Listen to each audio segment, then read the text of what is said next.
My daughter canceled my place at the Father's Day dinner table and said, "The real gift will be when you end up in a nursing home." She handed the gift to her father-in-law, tickets for a $15,000 cruise, and kicked me out. I left a feeling heartbroken at the betrayal, but at that moment, I realized that this was not the end.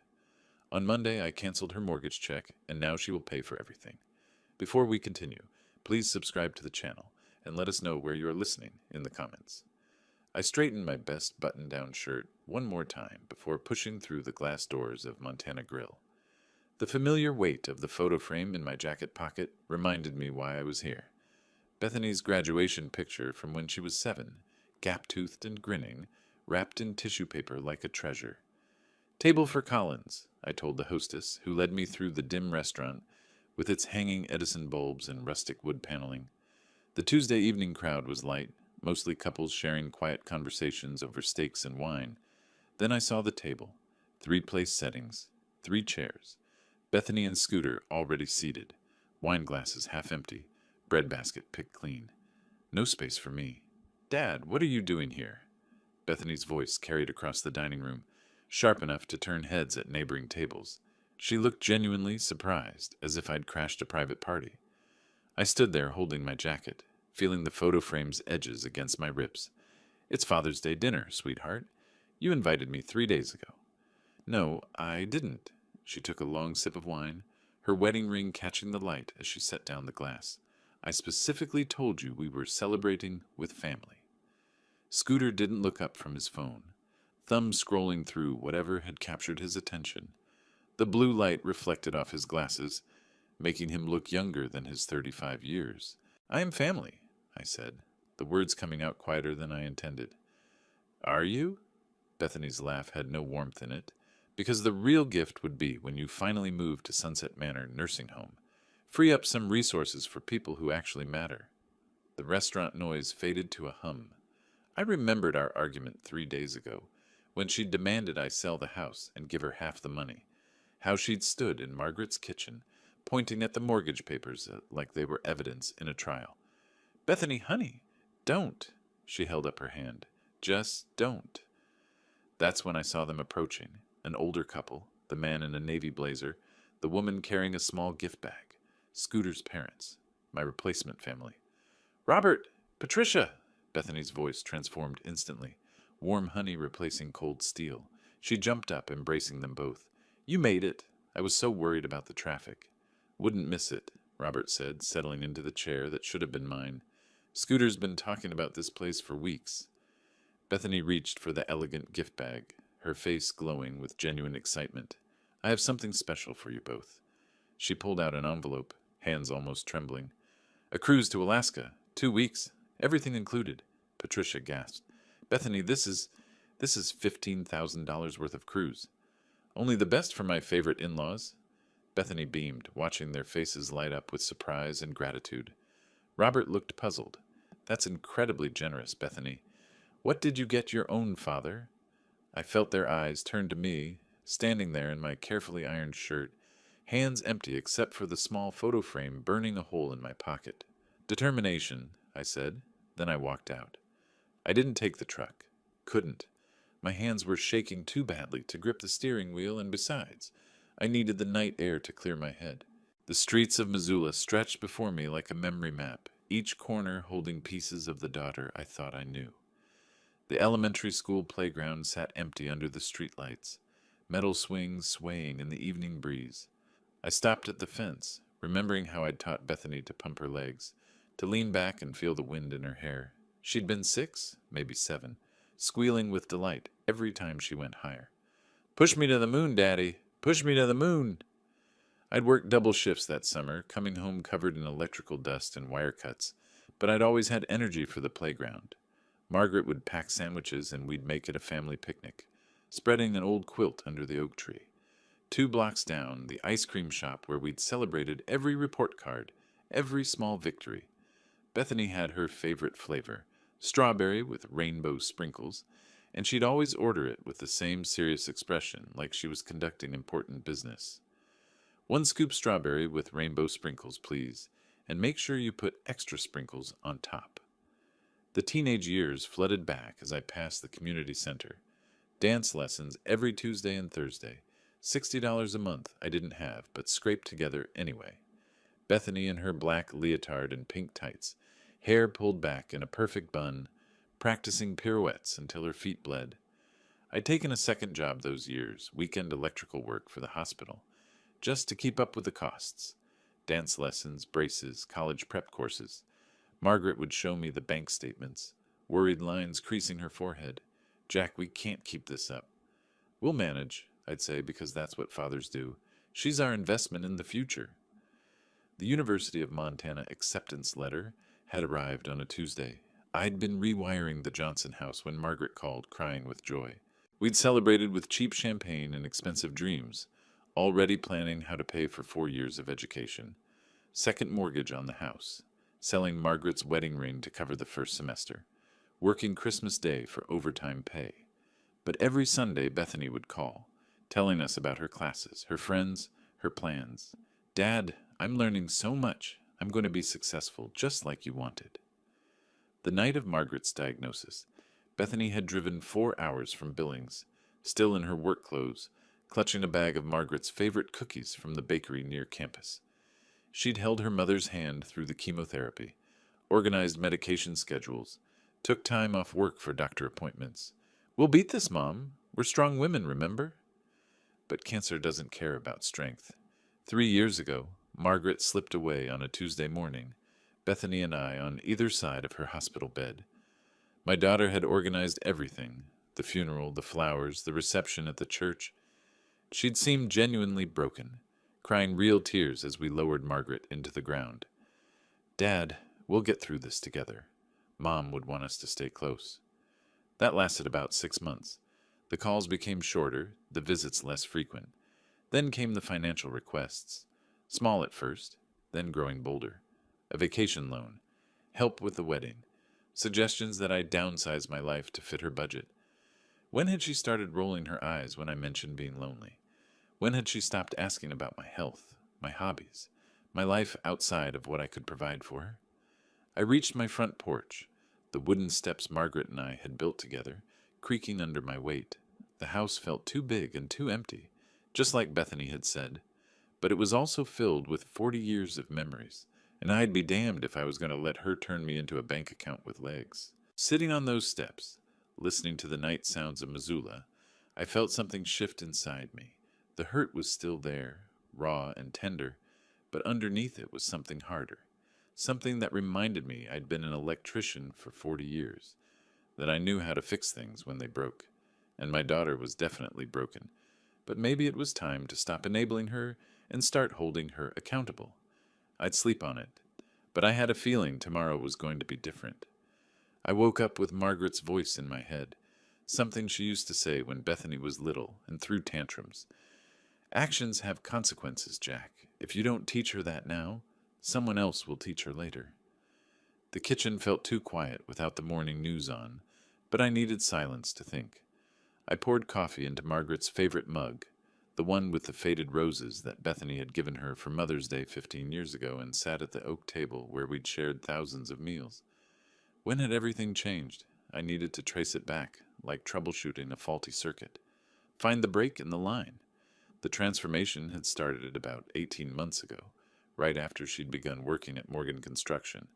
Before that, she'd been a bookkeeper at a small firm downtown, making decent money, but nothing spectacular.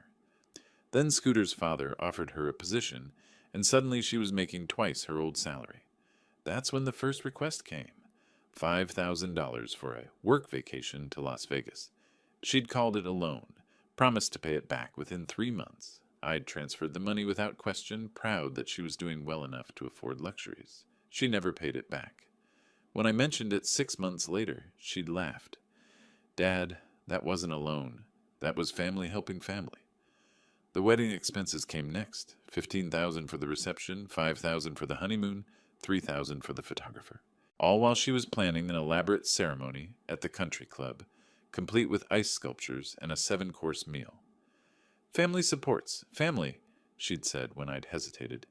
Mom would want you to help me have the perfect wedding, using Margaret's memory as leverage. That should have been my first real warning sign. Then came the house comments. Every visit, she'd make little observations about how much space I was wasting, how the property taxes were eating up my retirement, how I'd be so much happier in a smaller place.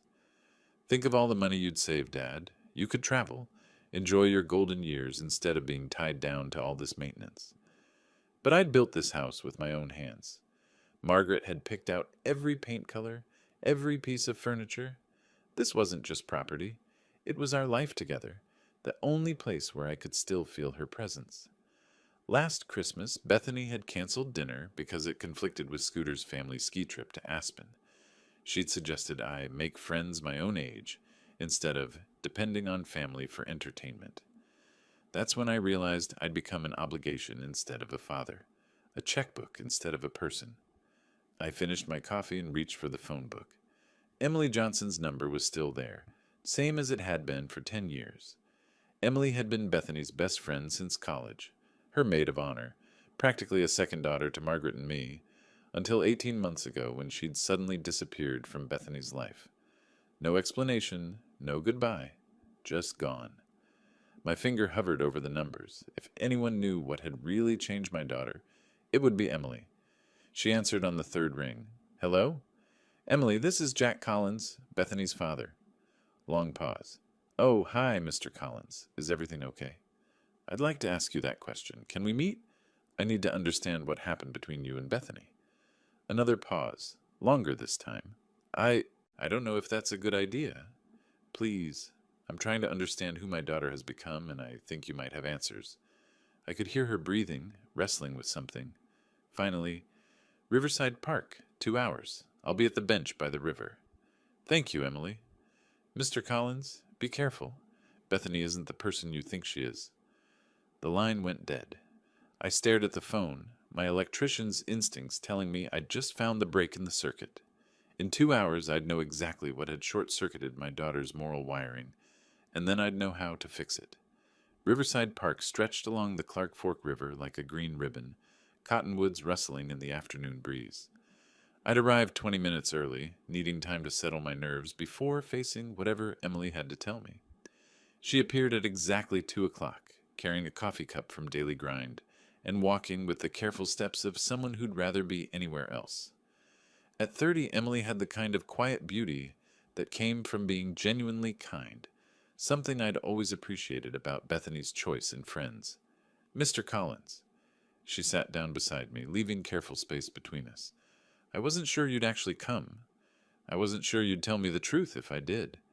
That earned me a sad smile. You always were direct. I liked that about you and Mrs. Collins. We sat in silence for a moment, watching a pair of ducks paddle along the river's edge. Emily clutched her coffee cup like a lifeline, steam rising into the cool air. What happened between you and Bethany? I asked. She changed. Emily's voice was barely above a whisper.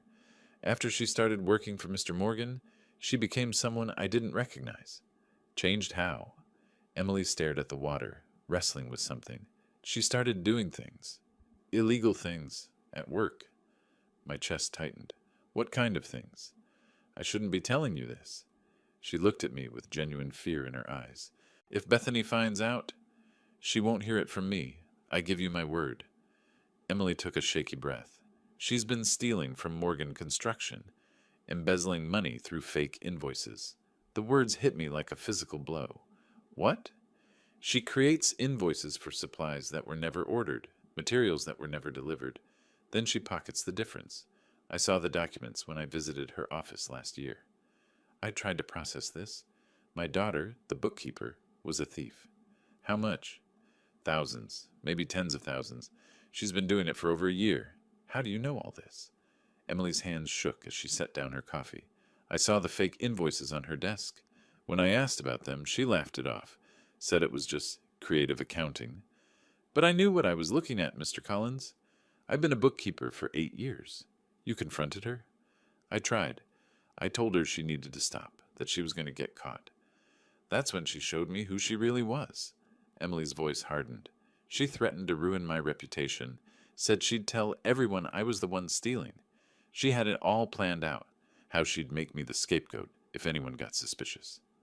The pieces were falling into place.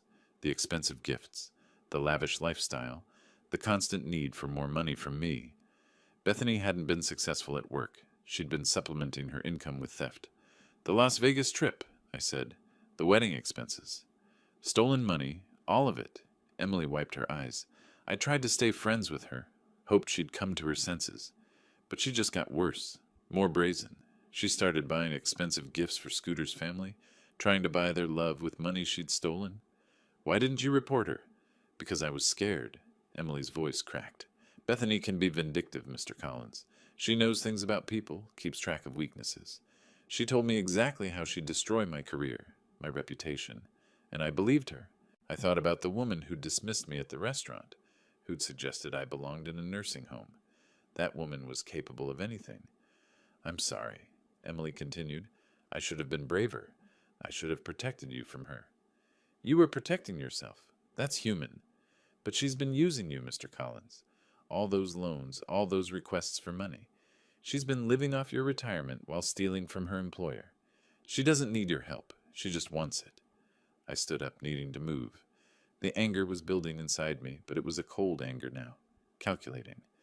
Emily, I need you to promise me something. What? If anyone asks, we never had this conversation. I don't want Bethany taking her revenge out on you. What are you going to do? I looked at the river, watching it flow steady and patient toward its destination. I'm going to teach my daughter about consequences. Emily stood too, studying my face. Mr. Collins, be careful. Bethany isn't just greedy. She's smart, and she's dangerous when she feels threatened. So am I. We shook hands, and I watched her walk away, shoulders hunched like she was carrying the weight of the world. Then I got in my truck and drove home, my mind already working through the possibilities. I had ammunition now, real ammunition. The question was how to use it most effectively. Bethany wanted to play games with family loyalty. She wanted to treat me like a walking ATM. Fine. Let's see how she handled it when the money stopped flowing and the consequences started. It was time to remind my daughter that actions have consequences, and I was about to become hers. Back in my home office, I sat at the wooden desk Margaret had rescued from a garage sale 20 years ago. The laptop's cracked screen corner caught the lamplight, reminding me that some things worked fine even when they looked broken. I needed to be smart about this, methodical, like troubleshooting a complex electrical system. Find the right wire, make the right connection, test the circuit. First, research. I spent an hour learning about anonymous email accounts, proxy servers, digital footprints. The internet had plenty of advice for people who needed to disappear electronically, at least temporarily. At 9 the next morning, I drove to Missoula Public Library. The computer lab was nearly empty except for 2 college students typing papers and an elderly woman reading news online. Perfect. I chose a terminal in the corner, created a Gmail account under the name Concerned Citizen 2025, and opened a new message to Robert Morgan Sr. My fingers hovered over the keyboard, decades of electrical work making them steadier than my nerves. Dear Mr. Morgan, I have information about financial irregularities at your company that require immediate attention. I wrote carefully, like drafting a circuit diagram. Precise, factual, impossible to misinterpret. Emily's details filled the email. Specific dates from last October, invoice manipulation techniques, estimated amounts stolen. I mentioned the expensive purchases, the cruise tickets, designer handbags I'd seen Bethany carrying, the luxury car lease she'd somehow afforded on a bookkeeper's salary. The most damaging detail came last. These stolen funds have been used to purchase expensive gifts for your family, making you unknowing recipients of company theft. Your business reputation could be severely damaged if this fraud continues. I reread the message 3 times, checking for anything that might trace back to me. It sounded like a concerned employee, someone with inside knowledge but no personal vendetta. My finger hovered over the send button. Once I clicked this, there would be no going back. Bethany's world would begin to crumble, and she'd know someone was fighting back. At 11:47 p.m., I clicked send.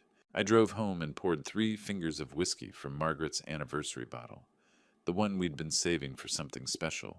This seemed special enough. The response came at 6:23 a.m., waking me from uneasy sleep. My phone buzzed with an email notification. This is impossible. but I will investigate immediately. Thank you for bringing this to my attention. R. Morgan. I smiled into my coffee cup. The wheels were now in motion. The phone's shriek cut through Friday morning's peaceful silence like a fire alarm. I knew that ring, urgent, demanding, designed to make me jump. Bethany's special tone. You did this! You ruined everything! Her voice was so loud I had to hold the phone away from my ear, high-pitched fury mixed with something else. Panic. Bethany? What are you talking about? What happened? Don't play innocent with me. She was crying and screaming simultaneously, words tumbling out in a breathless rush. I know it was you. Only you would be vindictive enough to destroy your own daughter. Sweetheart, I don't understand. I got fired yesterday. Fired. Mr. Morgan called me into his office with some anonymous email about... Her voice broke into sobs. I waited, letting the silence stretch. When she spoke again, the rage had returned. He had bank statements, Dad, transaction records. He knew about invoices He knew everything. Her breathing was ragged. Someone's been watching me, following my work, documenting every single... Why would anyone think you're stealing? That's a serious accusation. Because I was stealing. The admission exploded out of her. I was taking money from the company, okay? Are you happy now? I was creating fake invoices and keeping the payments. Even expecting this confession, hearing it still felt like a punch to the chest. My daughter was a thief, not just greedy or entitled, an actual criminal. Bethany, why would you... Because I needed the money. Do you think Scooter's salary covers our lifestyle? Do you think your pathetic little checks every month were enough? Her voice turned vicious. I needed real money for real things. The cruise, the car, the gifts for people who actually matter. But stealing from your father-in-law's company, it was easy money. He never checked the books, never questioned anything, until someone, you, decided to ruin my life. I could picture her pacing, gesticulating wildly, the way she'd done during teenage tantrums. Some things never changed. They escorted me out like a criminal, she continued, voice cracking again. Everyone watching while I packed my desk in a cardboard box. Security walking behind me like I might steal a stapler on my way out. What did Scooter say? Nothing. He said nothing the entire drive home. Just sat there like a statue while his wife got humiliated in front of his family's company. Her rage found a new target. 30 minutes of dead silence, then he locked himself in his office and won't even look at me. Maybe he's just processing. I know it was you. Her voice dropped to a deadly whisper. You found out somehow, and you decided to get your revenge for the other night. Well, congratulations, Daddy. You won. I would never hurt my daughter. Liar! The word came out like a hiss. But if you think this is over, you're wrong. I'm going to make your life miserable. I'm going to tell everyone what kind of man you really are. By the time I'm done, you'll be sorry you were ever born. The line went dead. I set the phone down carefully, removed the mask of confused hurt I'd been wearing, and allowed myself a small smile. Phase 1 was complete. Now I just had to wait for her countermove. I didn't have to wait long. Later that afternoon, I decided to celebrate with a backyard barbecue. Nothing fancy, just burgers on the grill and a few neighbors over to appreciate the evening. I started with Bill Thompson next door, a retired teacher who'd become a good friend since Margaret's death. Hey, Bill, you busy tonight? Thought I'd fire up the grill, maybe share a beer. Silence stretched across the phone line. Maybe not tonight, Jack. I'm busy. Strange. Bill usually jumped at any excuse to avoid his wife's cooking. I tried Sarah Chen across the street. Same uncomfortable response. The Andersons 2 houses down gave me an awkward excuse about visiting grandchildren. Something was wrong. I walked over to Bill's house, found him watering his front garden with unusual intensity. When he saw me coming, his shoulders tensed. Bill, everything okay? You seemed strange on the phone. He wouldn't meet my eyes. Jack, there are some things going around about you online. Probably nothing, but... What kind of things? Bill glanced around nervously, then gestured me to follow him inside. His wife Helen was visiting her sister, leaving us alone in his cluttered living room. Someone's been posting about you on Facebook and Nextdoor. Nasty stuff. He pulled out his phone, scrolled through several screens. Look at this. The posts were from an account called Concerned Neighbor MT, obviously fake but designed to look local. My stomach dropped as I read the accusations. Warning about dangerous man on Pine Street. History of aggressive behavior toward women. Threatened his own wife before she died. Multiple women report inappropriate comments and following behavior at grocery stores. Owes money to half the neighborhood. Concerning behavior around young people observed. Each lie was carefully crafted to destroy my reputation without being specific enough to verify. Classic character assassination. I didn't believe it, Bill said quickly, but others are talking. Mrs. Patterson screenshotted everything before the post got deleted this morning. My phone had been quiet all day. No returned calls because people thought I was dangerous. No barbecue guests because my own daughter had painted me as a predator. Bill, come see my computer. Let me show you something. 20 minutes later, Bill was convinced. We gathered Sarah Chen, the Andersons, and Mrs. Patterson in my living room. I showed them my clean background check, character references from church, decades of community involvement. I explained carefully, my daughter is angry about family finances. This is her retaliation. Mrs. Patterson, 73 and sharp as a tack, snorted with disgust. That girl always was spoiled. I remember her teenage parties. Noise, mess, no respect for neighbors. The posts are gone now, Sarah noted, studying her phone. Deleted the account completely. Because she knew they were lies, I said, but the damage was supposed to be done. Bill shook his head. We should have known better. Known you better. The Andersons, married 40 years, exchanged glances. Sometimes family hurts you worse than strangers, Mrs. Anderson said quietly. We've seen it before. By evening, we were all in my backyard with the Weber grill fired up, neighbors bringing side dishes as originally planned. The counteroffensive had worked, but I understood now that Bethany was willing to destroy me completely. She'd just made this personal in a whole new way. Sarah's potato salad arrived in Margaret's old serving bowl, the blue ceramic one with hand-painted flowers that I'd lent her months ago and forgotten about. Somehow seeing it again, surrounded by neighbors who'd chosen to believe in me, rather than anonymous online poison, made everything feel more like family than family itself had in years. Bill wheeled over his beer cooler, ice clinking against bottles. Premium stuff tonight, Jack. Figure you've earned it. Mrs. Patterson clutched a manila folder like evidence in a trial. I printed everything before she deleted it. Every lie, every fake accusation, just in case she tries again. The Andersons brought cornbread wrapped in checkered cloth, still warm from the oven. Simple gestures, but they meant more than Bethany's $15,000 cruise gifts ever had. I flipped burgers on the old Weber grill, listening to the familiar sizzle that reminded me of countless summer evenings with Margaret. The citronella candles flickered in the gathering dusk, keeping mosquitoes at bay while conversation flowed around my picnic table. Sometimes you have to protect yourself from your own family, Bill said, opening his second beer. Learned that the hard way with my brother.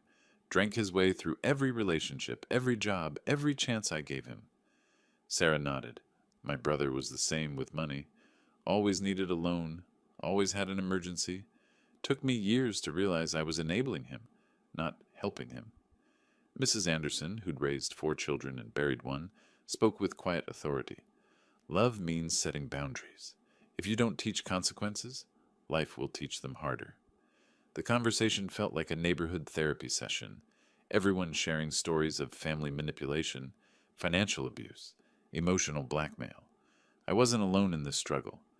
I've been paying her mortgage for 3 years, I admitted, the words coming easier than expected. $2,847.50 every month. Said it was temporary help until she got established.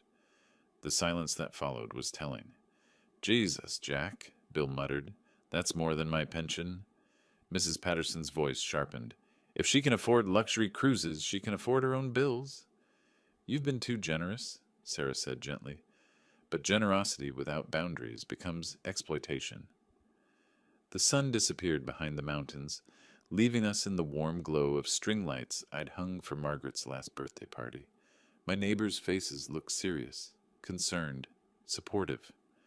Maybe it's time she learned financial responsibility, Bill suggested. I'd been thinking the same thing for days, but hearing it from people who cared about me made the decision feel less like revenge and more like necessity. Sometimes love means saying no. Sometimes it means letting people face the consequences of their choices. As neighbors packed up leftovers and said goodnight, promising to monitor social media for any new attacks, I felt something I hadn't experienced in months: genuine support. These people had my back not because they owed me money or needed something from me, but because they knew my character. After cleaning up, I sat at my kitchen table with the checkbook open, looking at Monday's scheduled automatic payment to Bethany's mortgage company. 18 more months of advance payments, totaling over $50,000 she'd never asked for, never thanked me for, simply expected like a monthly allowance.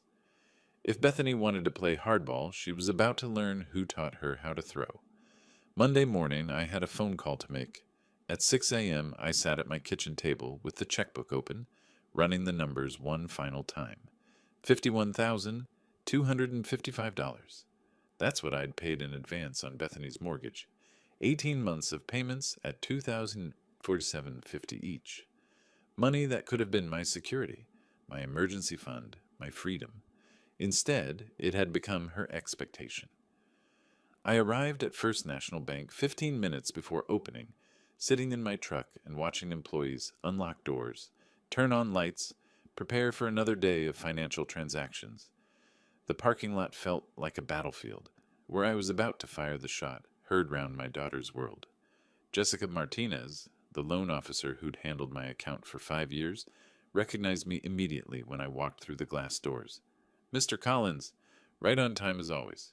Here for your regular deposit." "Actually, Jessica, I need to stop the automatic payments on the Collins Morgan mortgage." Her fingers paused over the keyboard. "Stop the payments?" "Mr. Collins, that will put the account in immediate delinquency." "I understand the consequences." Jessica's professional concern kicked in. She pulled up the account, studied the screen with growing alarm. "You've been current for 3 years, paid 18 months in advance. Are you experiencing financial hardship?" "No, I'm experiencing clarity." The paperwork took 20 minutes. Jessica warned me 3 separate times about foreclosure timelines, credit damage, potential legal consequences. Each warning felt like permission to proceed. "Mr. Collins, this could affect your daughter's credit permanently. Are you absolutely certain?" I thought about the cruise tickets, the designer handbags, the public humiliation at Montana Grill. My daughter made her choice. Now I'm making mine. Walking to my truck, I felt lighter than I had in years. Not vindictive, liberated. The drive home passed in contemplative silence. Radio off, windows down, Montana air filling my lungs like freedom itself. Back in my driveway, I sat for 10 minutes before going inside. In 90 days, Bethany would receive her first foreclosure notice. Plenty of time to figure out solutions if she chose responsibility over entitlement. She had $15,000 in cruise money. She could use that for mortgage payments. That evening, I unplugged the phone and made dinner without anxiety for the first time in months. Whatever came next, I was ready. 3 months passed like a season changing in Montana, slowly at first, then all at once. January's bitter cold gave way to March's tentative warmth, and I discovered what peace felt like. My new routine started with morning walks around the neighborhood, sometimes borrowing Rex, Bill Thompson's golden retriever, for company.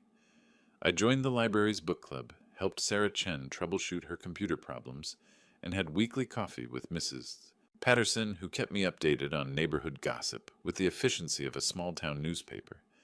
I fixed the squeaky porch steps that had annoyed Margaret for years, painted the kitchen a cheerful yellow she'd always wanted, and cleaned out the garage until I could actually park the truck inside.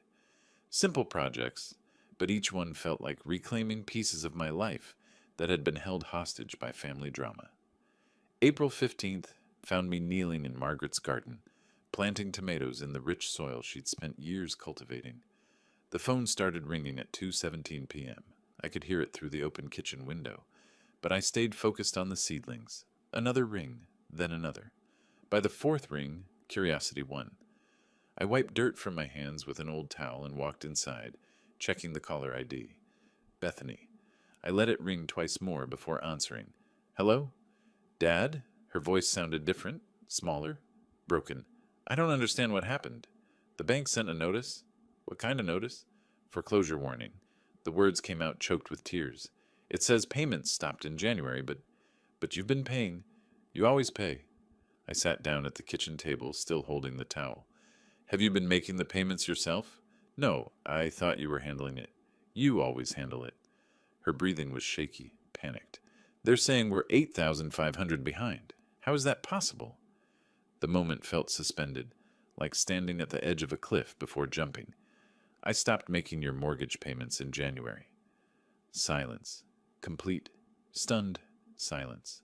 Then, you what? How could you do this to us? I decided you're old enough to handle your own responsibilities. But we don't have that money. Her voice climbed toward hysteria. The foreclosure timeline is only 60 days. Dad, they'll take our house. That's what happens when you don't pay your mortgage. This is about the restaurant, isn't it? Accusation crept into her desperation. You're punishing me for one bad night. I looked out the kitchen window at the garden where I'd been peacefully planting minutes ago. I'm not punishing anyone, Bethany. I'm just not enabling anymore. The line went quiet, except for her ragged breathing. When she spoke again, her voice carried a new understanding of exactly how much trouble she was in. Dad. Her voice shifted, acquiring the honey-sweet tone I remembered from teenage negotiations. I know I haven't been the daughter you deserved. Here we go. I settled back in my chair, recognizing the opening move of a familiar game. I was so stressed about work problems that night, I took it out on you unfairly. I never meant those things about the nursing home. You know that, right? Same playbook she'd used at 16 when caught sneaking out. Acknowledge wrongdoing minimally, blame external circumstances, promise it wasn't real. Mom would want us to work this out as family. Margaret's name hit like a slap, but I'd been expecting it. Don't bring your mother into this. But she would. She always said family sticks together through tough times. She'd want you to help me save our house. Your mother also said actions have consequences. Pause. Recalculation. New strategy. I'll visit every week. We'll have Sunday dinners again, just like when Mom was alive. I'll pay you back every penny with interest. I promise. Promises from someone who just admitted to embezzling thousands of dollars. How will you pay me back without a job? Scooter's father will hire me back once this blows over. Those accusations were just rumors from a disgruntled employee. She still couldn't admit the theft was real, even to herself. We'll have nowhere to go, Dad. Do you want your grandchildren to be homeless? You don't have children, Bethany. We're trying. We want kids, but how can we start a family without a home? The lies were getting more desperate, more elaborate. I could picture her pacing, gesticulating wildly, brain spinning through increasingly unlikely scenarios. If you don't help me, you'll never see me again. Is that what you want? To lose your only daughter forever? I haven't seen you in 3 months anyway. That stopped her cold. When she spoke again, real tears replaced manufactured ones. I'll sell the cruise tickets. That's $15,000. I'll use every penny for the mortgage. You should have thought of that before booking the cruise. Please, the word came out as a wail. I'm begging you. I'm your only daughter. I stood up, walked to the kitchen window, looked at the garden where I'd been peacefully working before this call shattered my afternoon. My daughter died the day she chose money over family. Dad, no, please don't. I hung up, immediately unplugged the phone from the wall. The silence that followed felt like benediction. Walking to the stove, I put the kettle on for tea. My hands were steady. My conscience was clear. After 40 years of marriage and 32 years of fatherhood, I'd finally learned the difference between love and enablement.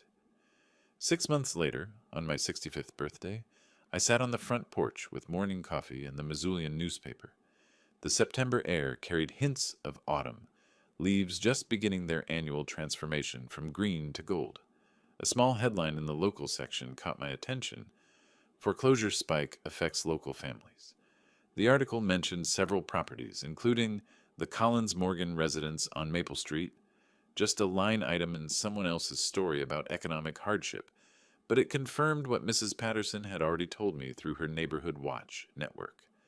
Bethany and Scooter had moved out in late August, loading a U-Haul with whatever furniture fit. No dramatic rescue, no last-minute family intervention, no loan modification approval. Just the natural consequences of choices finally catching up. They were living in a small apartment across town now. Bethany worked retail at Target. Scooter had found part-time construction work with a crew that wasn't owned by his father. Robert Morgan Sr. had maintained his distance after the embezzlement investigation confirmed every detail in my anonymous email. Real life, real jobs, real consequences. My own life had continued its quiet improvement. The book club introduced me to authors I'd never considered. The gardening group taught me techniques Margaret would have loved. I'd started volunteering at the animal shelter, discovering that dogs were excellent listeners and never asked for money. Linda Morrison, a widow from church, had become a coffee companion. Nothing serious yet, but pleasant conversation and shared interests in hiking and crossword puzzles. She made me laugh, and I'd forgotten how good that felt. I'd lost 15 pounds, my blood pressure had improved, and I slept through the night without anxiety dreams about family finances. The savings account that had been hemorrhaging money to Bethany's lifestyle was growing again, providing actual security instead of false guilt. Bill Thompson emerged from his house next door, coffee mug in hand. "Morning, Jack. Happy birthday, old man." "Thanks, Bill. Hard to believe 65. You did the right thing, you know. Tough love works." Mrs. Patterson appeared from across the street with characteristic directness. "That girl needed to learn life isn't free. You saved her from herself, even if she's too stubborn to see it yet. This afternoon, I'd teach basic electrical skills to teenagers at the community center. Kids who wanted to learn trades, earn honest livings, build something with their hands. Tonight, several neighbors would join me for birthday dinner, simple food shared with people who valued my company rather than my checkbook. Looking at the garden Margaret had started and I'd continued, I felt her approval like morning sunshine. She would have supported my decision, understood the necessity of letting our daughter face reality. The phone rang inside. The landline I'd reconnected last month when the calls started coming from positive sources. The library, volunteer coordinators, friends making plans. I didn't jump up to answer it. These days the phone brought connection rather than crisis, and it could wait until I finished appreciating this perfect September morning. Some gifts take time to unwrap, but justice is always worth waiting for. I raised my coffee cup in a silent toast to Margaret's memory and my own hard-earned peace. After all these years, I'd finally learned love sometimes means letting people fail. And that was the greatest gift I could give my daughter, even if she'd never understand it. If you liked this story, please like this video, subscribe to the channel, and share your impressions of this story in the comments. To listen to the next story, click on the box on the left. Thank you for watching.